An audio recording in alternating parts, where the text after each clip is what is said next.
Jaya Radha Madhava Kunja Bihari.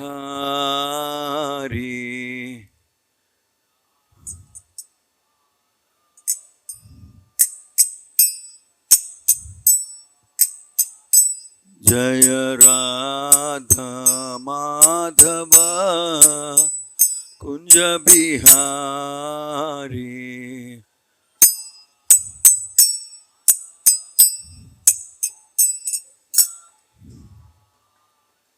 Jaya Gopi Jana Vallabha Girivaradhari.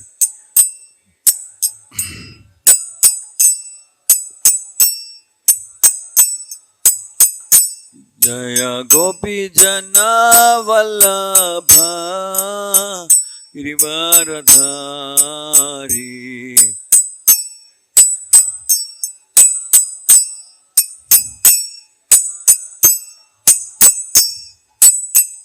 Yashodanandana Braja Jana Ranjana.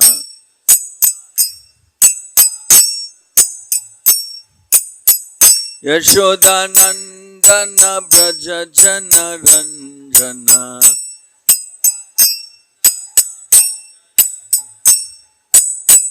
Yamuna Tira Vanachari.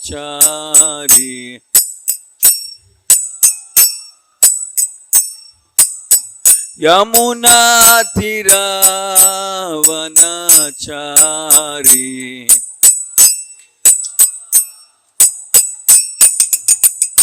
Jaya Radha Madhava Kunja Bihari.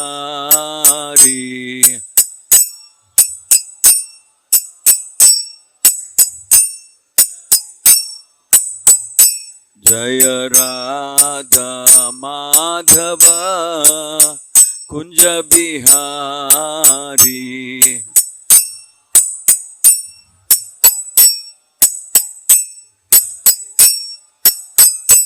Jaya Gopi Jana Vallabha Girivaradhari.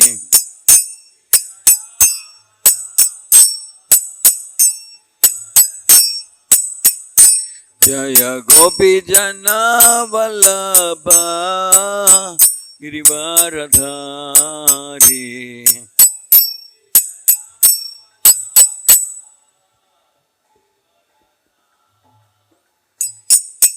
Yashodanandana Braja Jana Ranjana.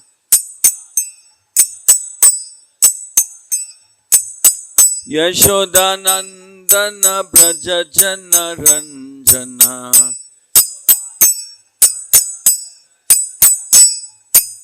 Yashodanandana Braja Jana Ranjana.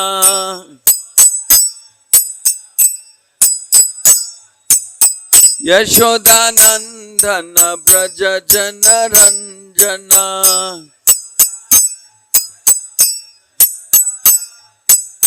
Yamuna Tira Vanachari.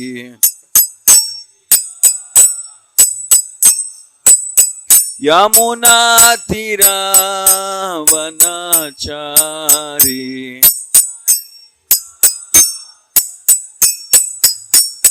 Jaya Radha Madhava Kunja Bihari.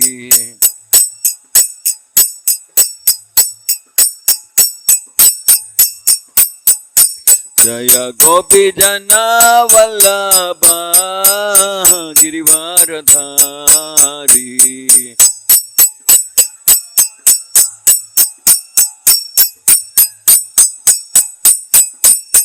Yashodanandana Braja Jana Ranjana.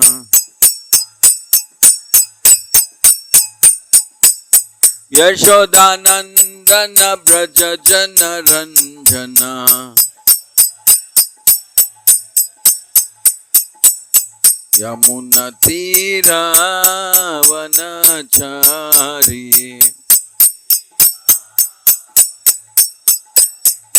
Jaya Radha Madhava Kunja Bihari.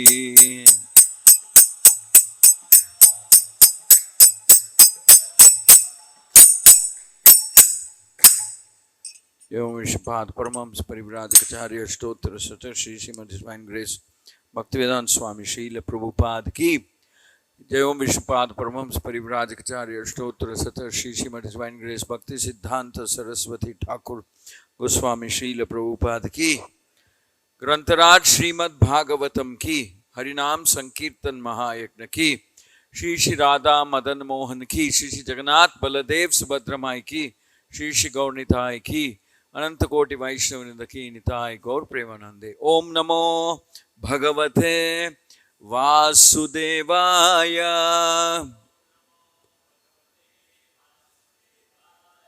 ओम नमो भगवते वासुदेवाय।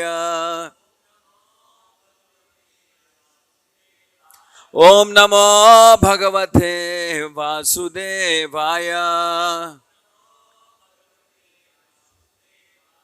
नारायणं नमस्कृत्य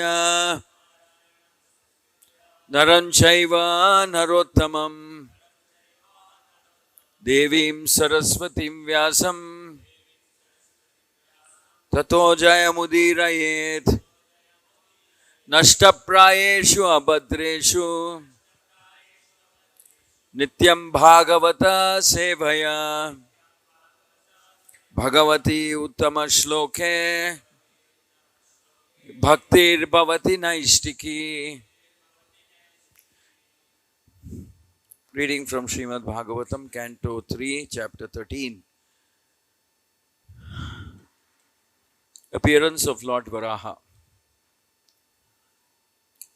Om Ajnana Timirandasya Jnananjana Shalakaya Chakshurun Militam Yena Tasmai Shri Gurave Namaha. Shri Chaitanya Manobhishtam Sthapitam Yena Bhutale Swayam Rupa Kadamahyam Dadati Swapadantikam. Vandeham Shri Guru Shri Yuta Padakamalam Shri Gurun Vaishnavamsha Shri Rupam Sagrajatam Sahagana Raghunathanvitam Tam Sajivam Sadvaitam Savadutam Parijana Saitam Shri Krishna Chaitanya Devam Shri Radha Krishna Padan Sahagana Lalita Shri Vishakhan Vitamsha. He Krishna Karuna Sindhu Dinabandho Jagatpate Gopesha Gopika Kanta Radha Kanta Namostute Tapta Kanchana Gaurangi Radhe Vrindavaneshwari Vrishabhanu Sute Devi Pranamami Hari Priye Vancha Kalpatarubhyascha Krupa Sindhubhya Evacha Patitanam Pavanebhyo. Jaya Shri Krishna Chaitanya Prabhu Nityananda Advaita Gadadhara Vasadi Gaura Bhakta Vrinda. Krishna Hare Hare Hare Rama Rama Rama Hare Hare.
1 minute.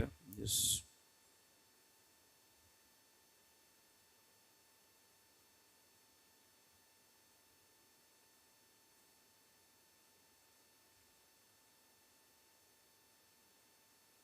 Yeah, got it.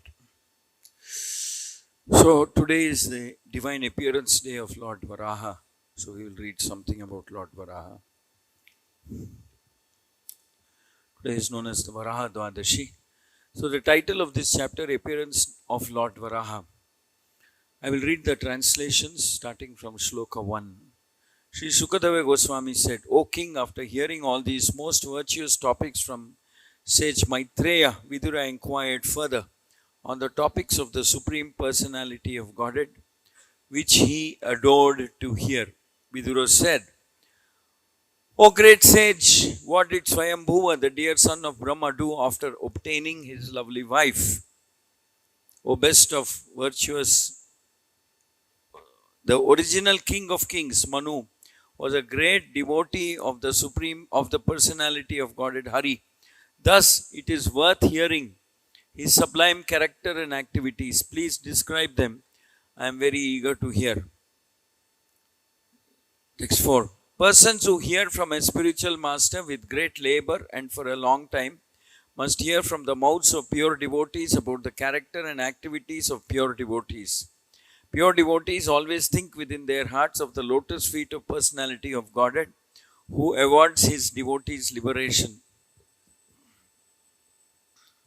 Mukam karoti vachalam pangum langayate girim yatkrupatamaham vande Shri Gurum Dinataranam Paramananda Madhavam Shri Chaitanya Ishwaram. So persons who hear from a spiritual master with great labor for a long time must hear from the mouths of pure devotees about the character and activities of pure devotees. So not only do we hear about the Supreme Lord, we also have to hear about the pure devotees of the Lord, the character, activities, the qualities of the pure devotee. Pure devotees always think within their hearts of the lotus feet of Supreme Person, of Personality of Godhead, who awards devotees liberation. So, Shravanam process includes hearing about the Lord and also hearing about the devotees of the Lord as well. The qualities, the activities, the loving exchanges between the Lord and his devotees. Both these things we have to hear. And the reservoir of Vedic wisdom, Brahma, one. You are the father of all living entities and source of subsistence because they're all born of you. Please order us how we may be able to render service unto you. So, question is being asked of Brahma. How can we serve you? O worshipable one, please give us your direction for the execution of duty within our working capacity so that we can follow it for fame in this life and progress in the next. So in response, Brahma is replying. Let's see what Brahma says. Upon hearing the question from his son Manu, Manu is asking questions to Lord Brahma. And Lord Brahma is very pleased. Manu is saying it is our duty to hear about the glories of the Supreme Lord as well as the glories of the devotees of the Lord. So obviously Brahma is very pleased because Manu is asking, tell us about God, tell us about the Lord, tell us about yourself and other devotees as well. O Lord of the world, I am very pleased with you, my dear son. Lord of the world, because Manu is the Lord of this world. He said, I am very pleased with you. And I desire all blessings for both you and your wife. You have without reservation surrendered yourself unto me with your heart for my instructions. So, Brahma here is playing the role of a guru, and though Manu is his son, Brahma is instructing his son Manu more as a guru. And by the way, Manu is also asking Brahma more as a disciple, as a student. So Brahma is saying something important. He says that because you have without reservation surrendered yourself unto me, without hesitation, with full faith, with lot of love, with lot of faith you have surrendered to me, I am very pleased to instruct you. So sometimes we ask, how do we get special blessings from Guru? Special mercy, unique mercy. So the formula is given here. When we, without reservation, surrender to Guru, and the Guru is very pleased to instruct without reservation, without hesitation. If for us Guru is only a formality and we are not taking Guru sufficiently seriously, then Guru also, what he can do, how much he can try.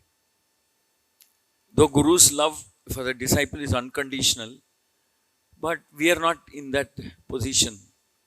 But here there seems to be a perfect match. Manu is asking Brahma, you're my father, all right, but you're also like my Guru. I am surrendering to you without reservation. And please instruct me what I should do now that I'm married and I have a beautiful wife. Then Brahma is replying to Manu saying, oh Lord of the world. He's talking to his own son, but he says, oh Lord of the world. That means he's giving an amazing amount of respect to his own son also. You may be my son, but you're also the Lord of the world, Manu. And then Brahma says that, first thing he says, I'm very pleased with your attitude. With your surrender, with your humility, with your eagerness to learn, understand. I'm very pleased with that. And because without surrendering unto me with your heart for my instructions, and you're awaiting my instructions, and I'm very happy to give you my instructions. So here is a relationship between a father and a son, but which is also the relationship between Guru and a disciple. We should learn that principle, that Guru is pleased.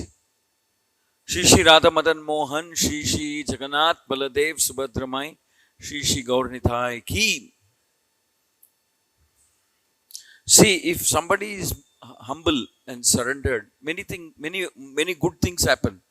Not only will Guru reveal completely, without reservation, he will reveal his instructions. But it's said that when somebody is humble, these instructions stay in his heart. They stay in the heart. And they change. They grow, they change the attitude of the person. And the real secrets of the Vedic, shall we say, philosophy or bhakti or whatever, get revealed in the heart. When somebody is surrendered with his heart and very eager to receive instructions in order to follow them meticulously, correctly. So it's a relationship of reciprocation. The more surrendered we are, the more humble we are, more dependent, more eager we are to listen from Guru. Then the instructions of the Guru will also stay in the heart, and the mature fruit of Vedic conclusions will be revealed in the heart of such a person. Oh hero, your example is quite befitting a son in relationship with his father. This sort of adoration for the superior is required. One who is beyond the limit of envy and who is sane accepts the order of his father with great delight and executes it to his full capacity. Brahma is reinforcing this principle. Brahma is repeating, reinforcing, strengthening this principle, saying that very befitting, very model, very exemplary way you're dealing with me, my dear son. Though you're my son, I can see that you're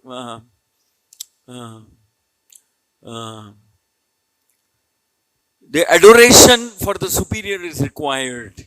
Brahma is saying, when somebody superior to you comes in your presence, or you have the opportunity to serve him or hear from him or hear him, you should do it with great adoration. Adoration means with a feeling of respect and worship. And adoration means worship, yes. You can say adore means really like somebody. When you say I adore somebody, when you respectfully like somebody, you say adore. Very respectfully, but at the same time you like also. So these two things, sentiments come together, then you use the word adore. So Brahma is saying, your adoration for me is exemplary, very nice. I am very happy. This is the right attitude. Exemplary, befitting the relationship. And Brahma also says, one who is beyond the limit of envy, who is sane, accepts the order of his father with great delight and executes it to his full capacity. So that means you are respecting me, you are adoring me, you have surrendered to me, you are eager, you are very anxious to learn from me.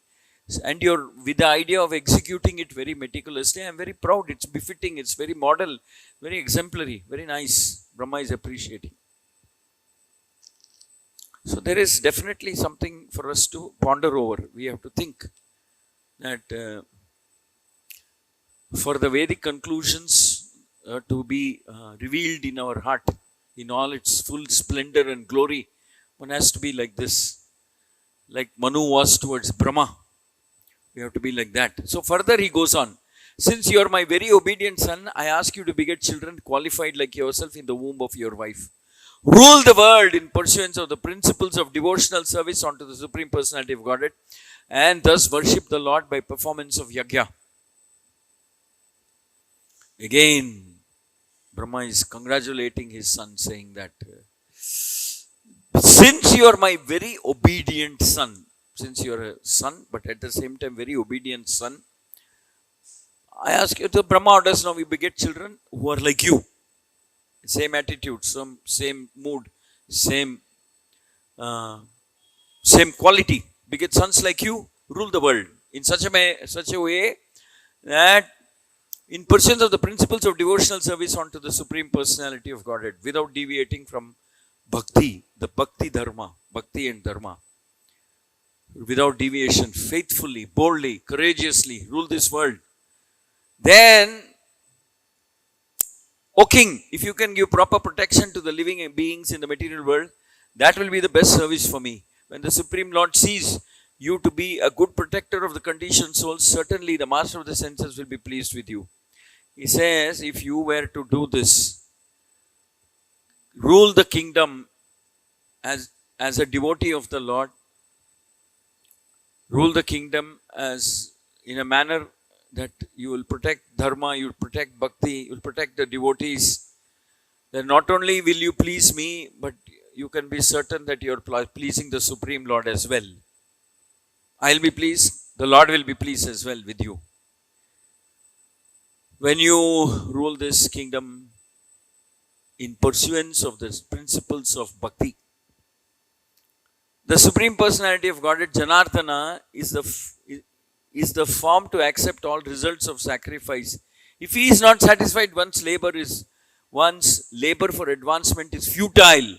He is the ultimate self, and therefore one who does not satisfy him certainly neglects his own self-interest. So again, Brahma is very clearly saying, if your activities do not attract the attention of Vishnu, of the Supreme Lord, are not pleasing to him, it is waste, it is futile, useless waste of labor. So think carefully. If you want to, it's a wasteless use of labor, and you are neglecting your own self-interest. So think carefully, act as a devotee. That is very important. Brahma is saying the principle. He is laying down the principles for Kshatriyas. Kshatriyas should act in such a manner when they get power, authority. They should act in such a manner that it is in pursuance of bhakti, pursuance of devotional service, pursuance of activities which are pleasing to the Lord. This is a message for all Kshatriyas of all ages, all time, not just to Manu. It's a binding message of Brahma to his own son, but very relevant instructions for all time. It's not that only during Manu's time these instructions are relevant, but it is for everybody for all time. So we can see how far away we are from these principles in this yuga, in this age. That we are doing everything to take people away from the path of bhakti, confusing them, depriving them of this principle that was given by Brahma directly to Manu. Then Manu asks, O killer of sins, I shall abide by your order. Now let me know my place and that of the living entities born of me. Then Manu is very respectfully asking, I will follow your instructions without any doubt, without any hesitation, because you're Brahma. You're specially empowered by the Lord and you're speaking dharma. So I will very dutifully, enthusiastically follow your instructions. But please let me know where I should stay and what about the children who will be born from me. where should they stay? What should they do? Manu is asking Brahma. And oh Master of Demigods, please. And then Manu makes this prayer. Says, oh Master of Demigods, please attempt to lift the earth, which is merged in the great water, because it is the dwelling place for all living entities. It can be done only by your endeavor and by the mercy of the Lord. So here Manu is referring to the problem. The problem is that this earthly planet has got submerged in ocean. It is ocean of the lower planets. It's very dirty, filthy water. The earthly planet has got submerged. So the reason why Manu is asking Brahma, so where can I live? What about my children? Mother Earth is gone. She's drowned in an ocean of filth. Filth in the lowest part of the hellish planets, netherworlds they're called. So where do I live? Where do I produce my progeny? Where will they live? Which province we can rule? So she's drowning there, and only you can, by the mercy of the Lord, rescue Mother Earth.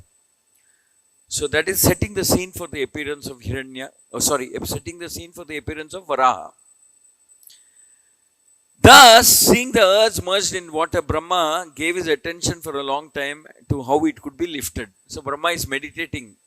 What should we do to rescue Mother Earth, who is drowning in the ocean of filth in the netherworlds? Netherworlds means dark, dirty, filthy, hellish planets, lower worlds. So Brahma is meditating on Vishnu and saying, please my Lord, reveal a way in which we can save Mother Earth. What should be done to save Mother Earth? Brahma thought, while I have been engaged in the process of creation, the earth has been inundated by a deluge and has gone down into the depths of the ocean. What can we do? What can we do who are engaged in the matter of creation? It is best to let the Almighty Lord direct us. So Brahma is also thinking like a perfect devotee. No doubt about it. Brahma is not thinking that I can solve this problem or something. He says, this is a problem. Mother Earth has gone away. She's drowned. I don't think I can solve this problem. Let me pray to Vishnu. Let him reveal how this problem has to be solved. How should we rescue Mother Earth? Let me pray to the Almighty Lord to direct us, reveal to us how we can save Mother Earth. So very perfect attitude of Brahma, of seeking protection, guidance, intervention of the Lord. He is inviting the Lord to come and solve this problem. My Lord, only you can do it.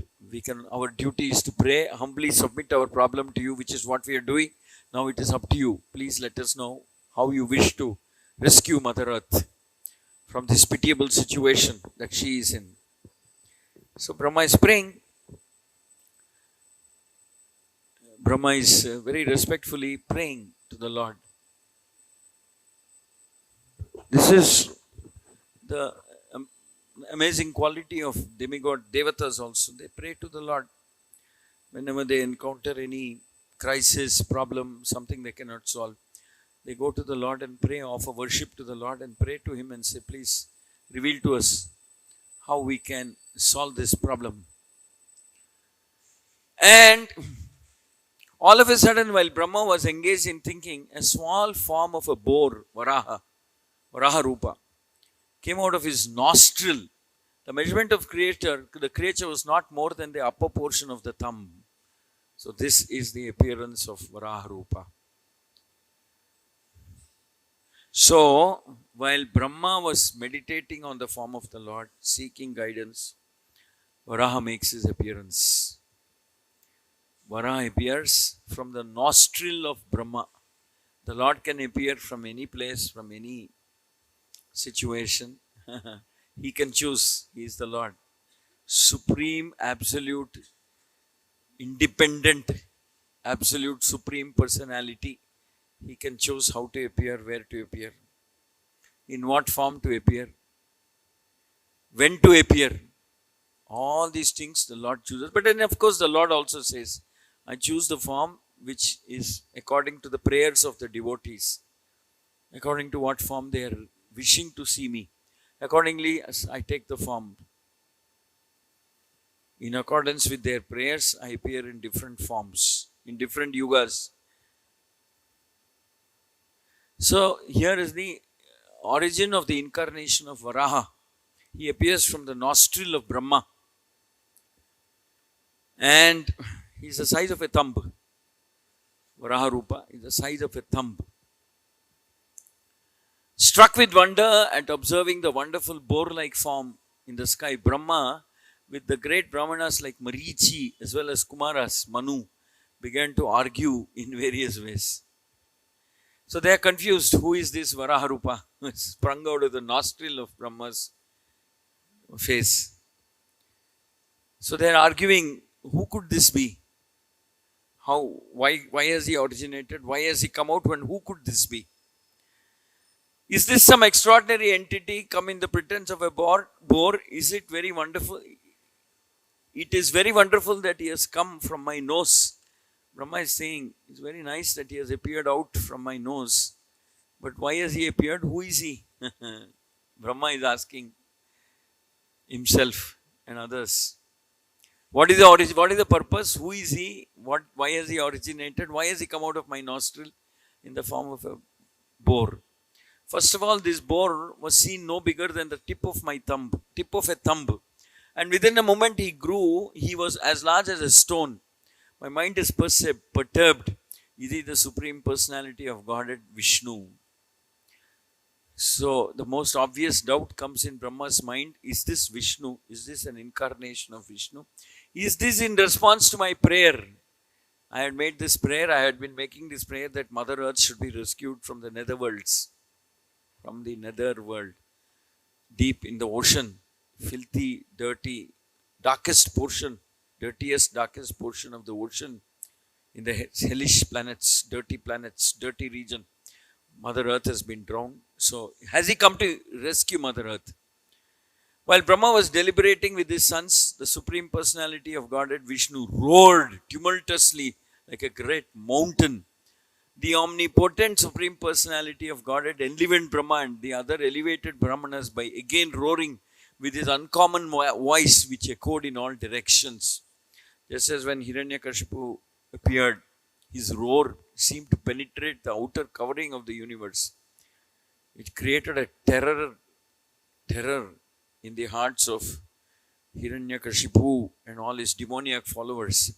So here when Varaha Rupa appears, his roar is also very tumultuous, very loud.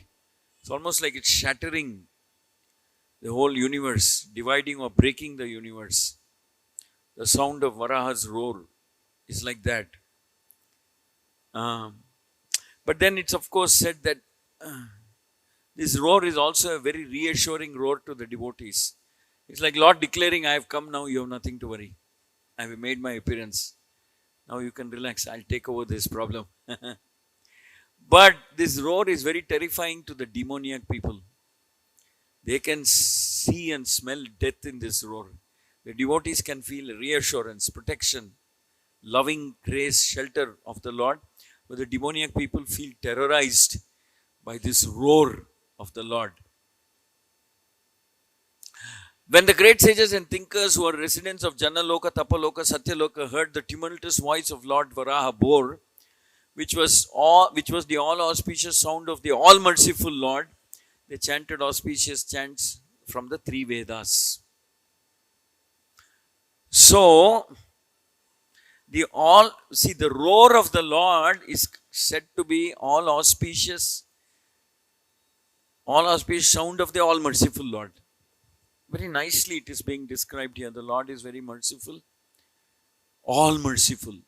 The Lord has nothing else, nothing other than mercy, nothing other than krupa, nothing other than love for the devotees, nothing other than unconditional, unlimited love for his devotees and also living entities, generally speaking. The Lord's love is unconditional and ocean-like. So that all merciful, all kind, all generous, all forgiving, all loving Lord's roar can be nothing but auspicious. It is very auspicious. Like I said, it is very reassuring to the devotee because the devotee thinks, the Lord has come. Now I can relax. The Lord will take care. But at the same time, like it appears like sound of death for the non-devotee, demoniac people. Just as when Krishna was fighting the wrestlers, Mushtika Chanura and others in the arena created by Kamsa, the same Krishna appeared to be different according to the mood of the devotees. The gopis were thinking, my God, he's so tender, so gentle, so soft-bodied. His skin is so soft. Everything about him, his bones are also so soft. What will happen to him if these two mighty wrestlers who have the strength of an elephant pounce upon him? So they were terrified, the gopis. The Gopa boys were thinking, look at Krishna and the way he's standing. See his posture. He's standing like a hero. Now it'll be fun to watch what's going to happen between Krishna and these wrestlers. Our Krishna will find some way to defeat them. Like that. The parents of Krishna were terrified. They were thinking how heartless Kamsa can be. Completely heartless person, demoniac person. How can he allow some demons to people like who have the strength of elephants to pounce on this little kid of mine? Mother Yashoda Nanda, he was always a little child who needs to be protected. But for Mushtika and Chanura, they saw Krishna as death personified. They saw death standing in front of him, in front of them. He was like death personified. The same Krishna can be different. So the same sound is all auspicious sound which is from the all merciful Lord. So the residents of the higher planetary systems are so delighted that, okay, time has come for one more divine incarnation. Playing like an elephant, he entered into the water after roaring again in reply to the Vedic prayers of the great devotees. The Lord is the object of the Vedic prayers, and thus he understood that the devotees' prayers are meant to him. So, almost instantaneously, all the devatas and the rishis and the munis break into Vedic chants.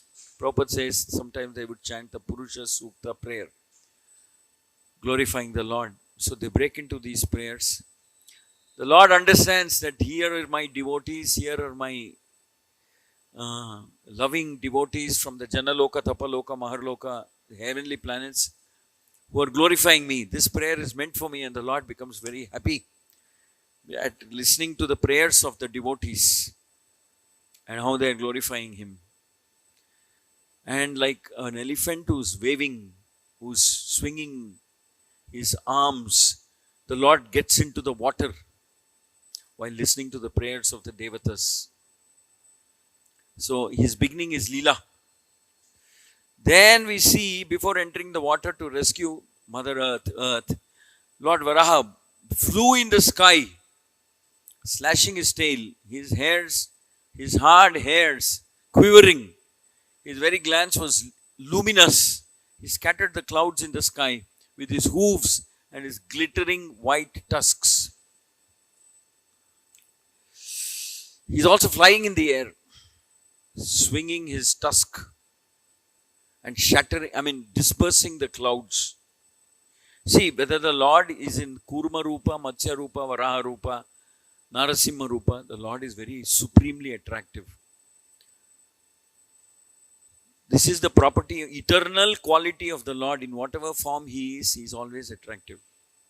Because the Lord, in whatever form he is, always exhibits love for his devotees. It's the unlimited love that the Lord has, which adds more, what can I say, more enchanting beauty to the form of the Lord. Because of his unlimited love for his devotees, his form becomes even more attractive.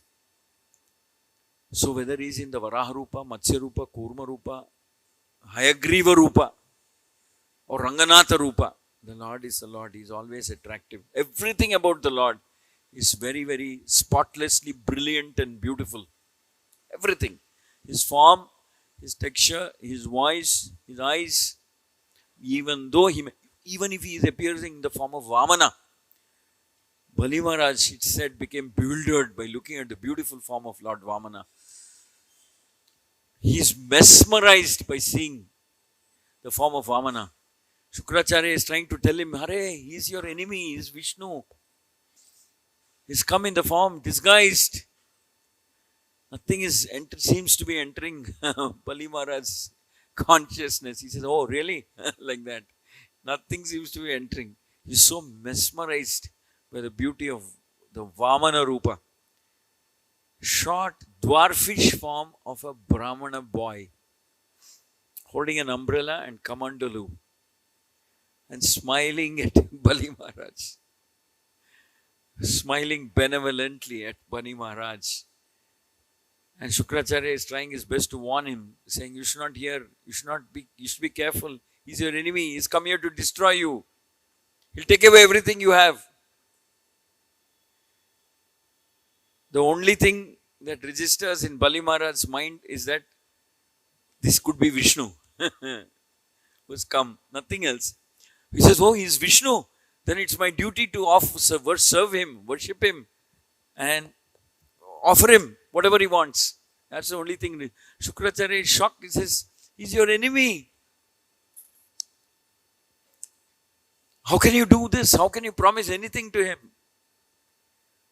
He'll take away everything. Prabhupada says, Shukracharya was so panic-stricken because he thought, if Bali gives everything to Vamana, what will I have? He cannot take care of me. He cannot maintain me. That was his fear. So even though the Lord may appear in the form of Vamana, the Lord is supremely attractive. But of course, we believe, the scriptures say that the most beautiful form of the Lord is his original Swarupa, the form of Krishna. And then of course the form of Lord Chaitanya. Because Lord Chaitanya in one sense is even more rare and special form of Krishna, because it is Krishna with the mood of Radharani, with the complexion of Radharani and mood of Radharani. That's even more rare and special, having the mood and complexion of Radharani. So no matter what form the Lord takes, like I said, whether he's Hayagriva or Lord Rama or Lord Dhanvantari or Matsya Kurma Varaha, Narasimha, Parashurama, the Lord appears as Parashurama to kill Kshatriyas, but nevertheless, the Lord is the Lord. He's always enchantingly beautiful. So Varaharupa also is extremely attractive form of the Lord. How is that possible? It is possible when the Lord takes that form. Normally, we don't associate pigs with beauty. But when the Lord takes that form, it's very unique and special. Very, very unique. So, he was personally the Supreme Lord Vishnu and was therefore transcendental. Yet because he had the body of a hog, he searched after the earth with smell. So he's acting like a perfect hog. He's searching for Mother Earth, but he's searching by smelling. He's trying to smell out where is Mother Earth hidden, like the hogs do. His tusks were fearful. He glanced over the devotee Brahmanas engaged in offering prayers. Thus he entered the water. The Lord glances over the water, enters the water, but he's glancing very lovingly at all his devotees who are offering prayers. The appearance of the Lord is a celebration for the people of this world. No matter what form the Lord has, no matter what is the form of the Lord, it is a celebration. The Supreme Lord has appeared in this world. The all auspicious, all merciful form of the Lord has appeared. So, it is the arrival of the all merciful protector, most benevolent, loving personality has arrived, signaling that he has appeared in answer to the prayers of the devotees of the Lord. In this case, specific prayer made by Brahma. The Lord appears as soon as Brahma sits down and meditates on the form of the Lord. and says, what can we do? How can we save Mother Earth? And the Lord immediately answers his prayers by appearing as Varaha. So, diving into the water like a great mountain, Lord Varaha divided the middle of the ocean, and two high waves appeared as the arms of the ocean, which cried loudly as if praying to the Lord, O Lord of all sacrifice, please do not cut me into two. Kindly give me protection. So the ocean, the Lord is waving his arms. The ocean becomes divided into two, and it's almost like a tsunami wave that's been kicked up by the swinging of the arms of Lord Varaha. So ocean is crying out saying, please don't break me up or split me into two.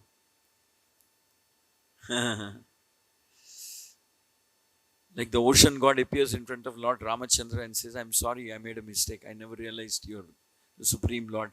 I somehow thought you were a prince from Ayodhya who was driven away from his own kingdom.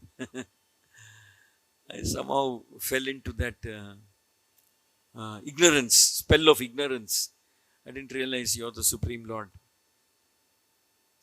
So I didn't take your entreaties very seriously. So he appears and apologizes. But the Lord is very graceful. He says, all right, don't worry, I forgive you.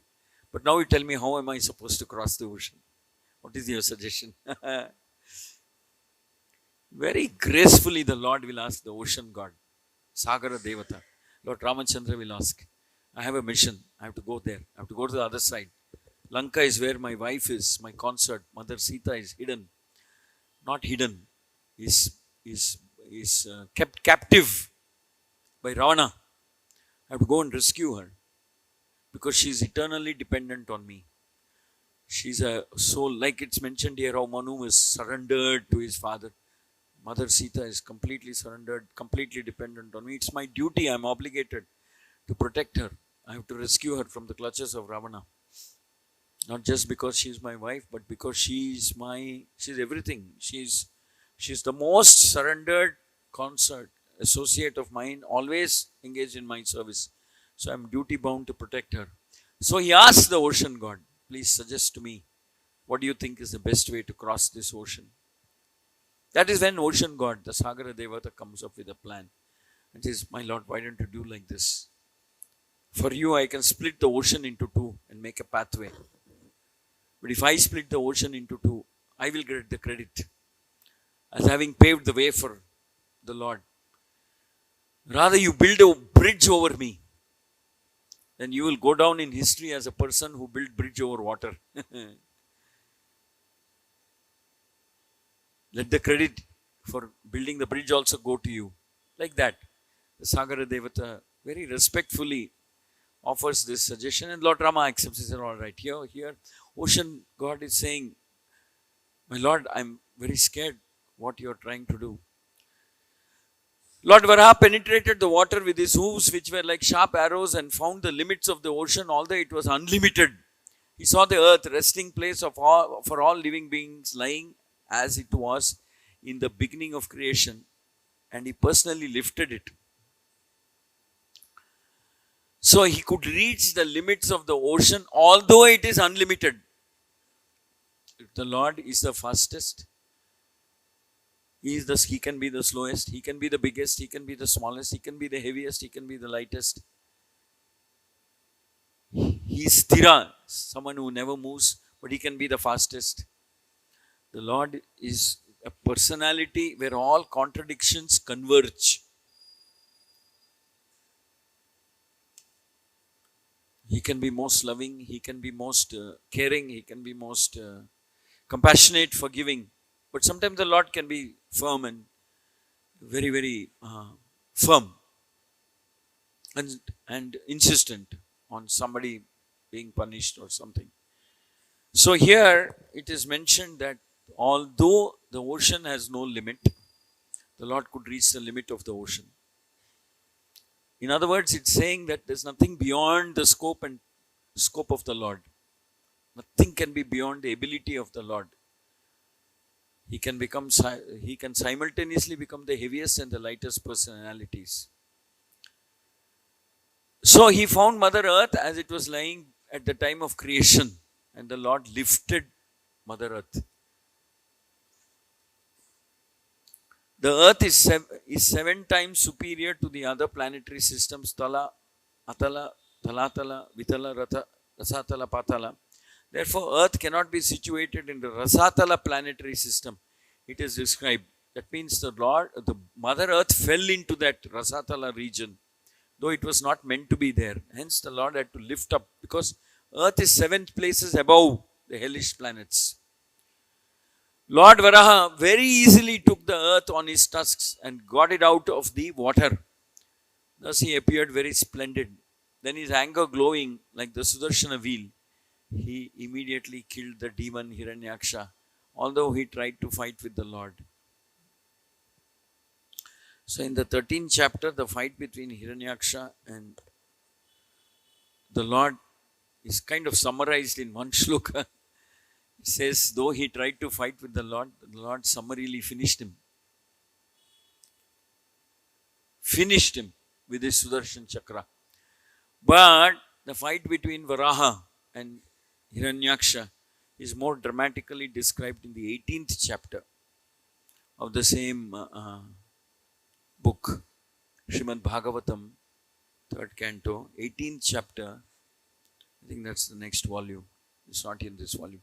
So it's more dramatically in greater detail described in the 18th chapter of the 3rd canto. How the Lord fights Hiranyaksha. Very dramatic, because Hiranyaksha will abuse the Lord. The Lord will reply. It's very nice. Some other day maybe we can read that. But here it's summarized in just one shloka. His anger glowing like Sudarshana wheel, he immediately killed Hiranyaksha, although Hiranyaksha tried to fight with the Lord. In other words, here it is appearing like an uneven battle. The Lord in Hiranyaksha, and very effortlessly Lord crushes Hiranyaksha. But it's, like I said, it's more dramatically described in the 18th chapter. So here, thereupon the Lord killed the demon within the waters, just as a lion kills an elephant. The cheeks and tongue of the Lord became smeared with the blood of the demon, just as an elephant becomes reddish from digging in the purple earth. So Varaha Rupa has blood smeared all over his mouth, because he kills Hiranyaksha. And in the case of Narsimha, it's explained that it adds to the beauty of the form of the Lord when he's got Hiranyakashipu on his lap and he's tearing apart Hiranyakashipu. There's some kind of a mystical beauty in that form also, though it's very fierce. So here also, the Lord's mouth is smeared with blood because he kills Hiranyaksha. And after he kills Hiranyaksha, like a lion kills an elephant. Oh Lord, wait a minute. Then the Lord, playing like an elephant, suspended the earth on the edge of the curved white tusks. He assumed a bluish complexion like that of a tamal tree. And thus the sages headed by Brahma could understand him to be personality, offered respectful obeisances unto the Lord. So upon understanding that this Varaha is none other than the Supreme Lord, the Lord is placing the Mother Earth on the tusks of his body, tusks that come out, playfully placing Mother Earth on his tusks, bluish complexion of a tamal tree. Then the sages and Brahma, having understood that he is the Supreme Personality of Godhead, offer obeisances unto the Lord. They are very overjoyed. The Lord once again has made an appearance at their request to save them from a very perilous and scary situation. The Lord makes an appearance. As he does many times in the past, he has done again, taken this form to protect the devotees. Yada yada hi dharmasya glanirбhavati bharata abhyudhanam adharmasya tadatmanam sujamyaham. Again and again the Lord will appear to vanquish the demons, protect the devotees and establish dharma. So here it said, all sages uttered with great respect, O inconquerable enjoyer of all sacrifices, all glories and all victories unto you. You are moving in your form of personified Vedas, and in the hair holes of your body, the oceans are submerged. For certain reason, to uplift the earth, you have now assumed the form of Varaha.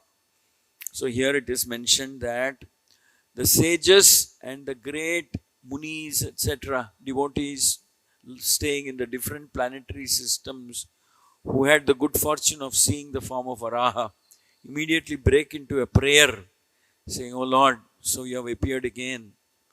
We are very grateful to you. We offer our obeisances to you. You are indeed the personification of the four Vedas. All the four Vedas are there in you. And the hair holes of your body are so massive that they contain the unlimited oceans." Your form has all the oceans. Unlimited oceans are there in your form. So like that they offer glorification of the form of the Lord, Varaha. And then, "O Lord, your form is worshipable by performance of sacrifice, but souls who are simply miscreants are unable to see it. All the Vedic hymns, Gayatri and others are in the touch of your skin. In your bodily hairs is the kusha grass. In your eyes is clarified butter. And in your four legs are the four kinds of fruitive activities." So they are glorifying the form of the Lord, all the personified Vedas are there.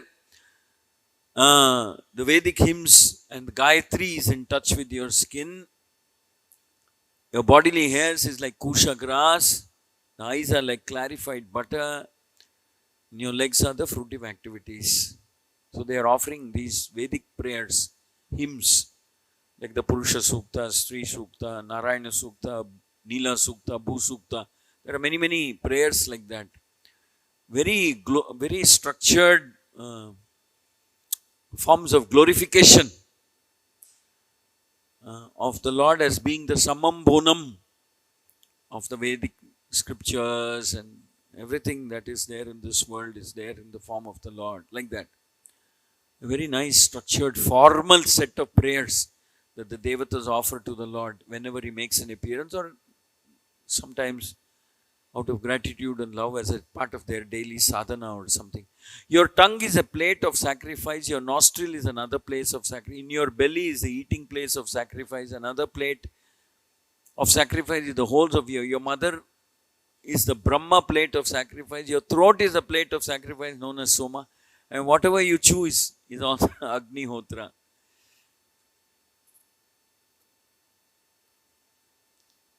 So they're saying that basically all the yajnas, sacrifices we do are meant for you. They are in you. They're you. They're for you. They're for your pleasure, are meant for you. And not for anybody else. They're completely meant for you. So the Brahmanas are glorifying like this the form of the Lord out of love, gratitude. They pray to the Lord before He appears, glorifying the qualities of the Lord, form of the Lord, mood of the Lord. And they pray to the form of the Lord after He has performed that Leela. They glorify the form of the Lord. So the Brahmanas and devotees are always glorifying the Lord. They are always remembering what He has done, His qualities and so on. That is the mood of the Brahmanas and the devotees of the Lord. Hare Krishna, Hare Krishna, Krishna Krishna, Hare Hare, Hare Rama, Hare Rama. Thank you very much. Anybody wants to say any comment or question?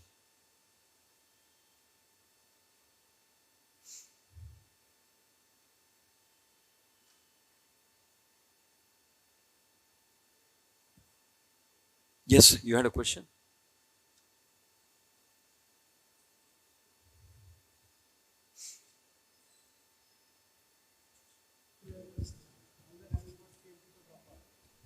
They pray to the Brahma that we don't have any solution, what can we do?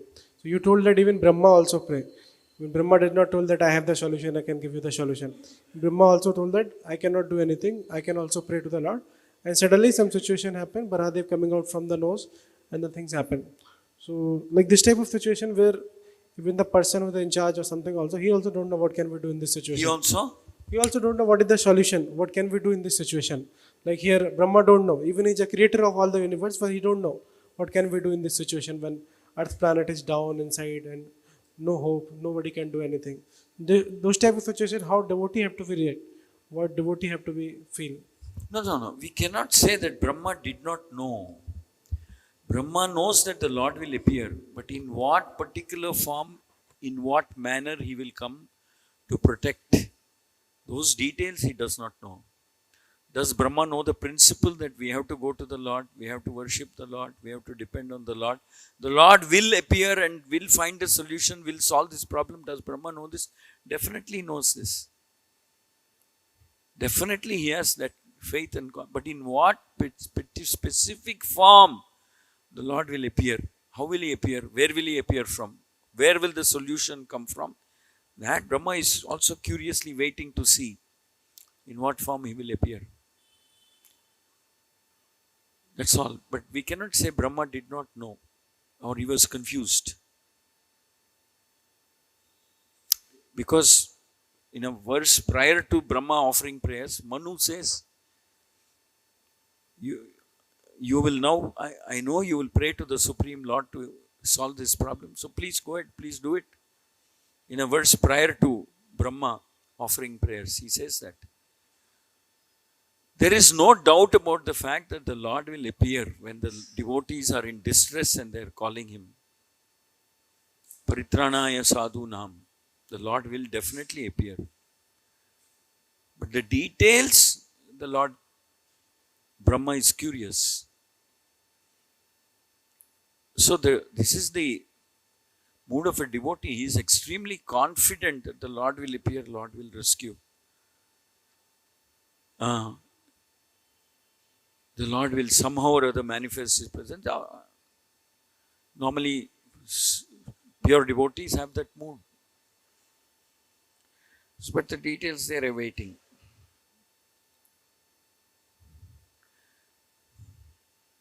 Because Manu requests Brahma, please pray to the Lord, save Mother Earth. So Brahma then deeply meditates.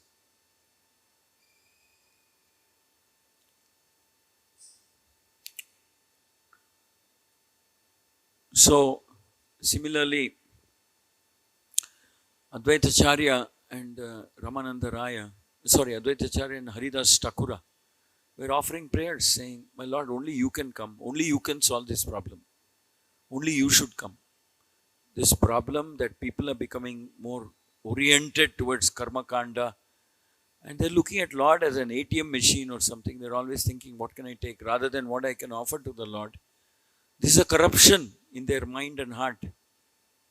They don't understand that our duty is prema pumartho mahan. My duty is to love the Lord. That is and not take from the Lord. So, how to solve this contamination, this corruption? We don't know. But we think only you can do it. We cannot do. So then the Lord appears as Chaitanya Mahaprabhu. Krsna in the mood of Radharani. So, details of his Leela sometimes are left. So, it's more fascinating. We don't know in what form, how the Lord will do, what he will do. So, it's very fascinating and interesting to anticipate in what form the Lord will appear, how he will rescue, how he will save. Okay.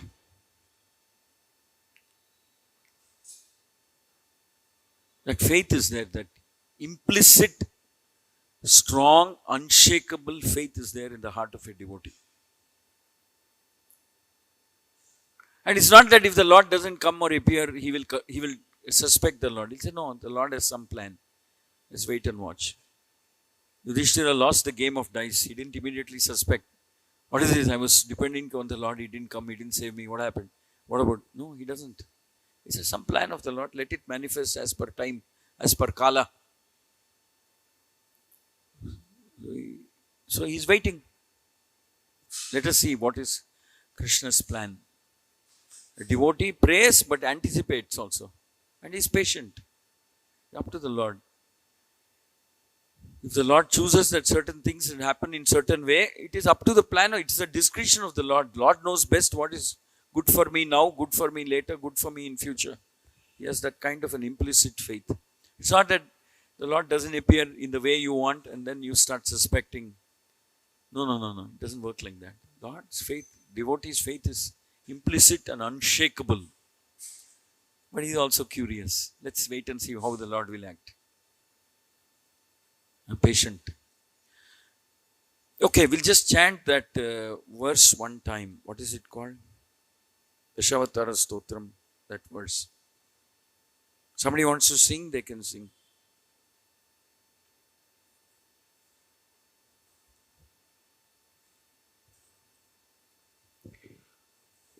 Vasati dashana shikare dharani tavalagna Shashini kalanka kaleva nimagna Keshvadrita sukara rupa Jai Jayadgishare. I mean, it's good to sing that whole prayer today, sometime maybe after the class. O Keshava, O Lord of the universe, O Lord Hari, who have assumed the form of a boar, all glories to you. The earth which had become immersed in the Garbhodaka ocean at the bottom of the universe stays fixed upon the tip of your tusk like a spot upon the moon.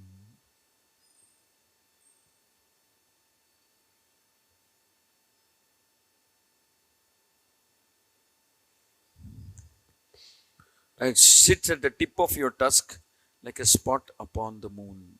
Maybe somebody can sing the Dashavatara Stotra from Gita Govinda Jayadeva Goswami.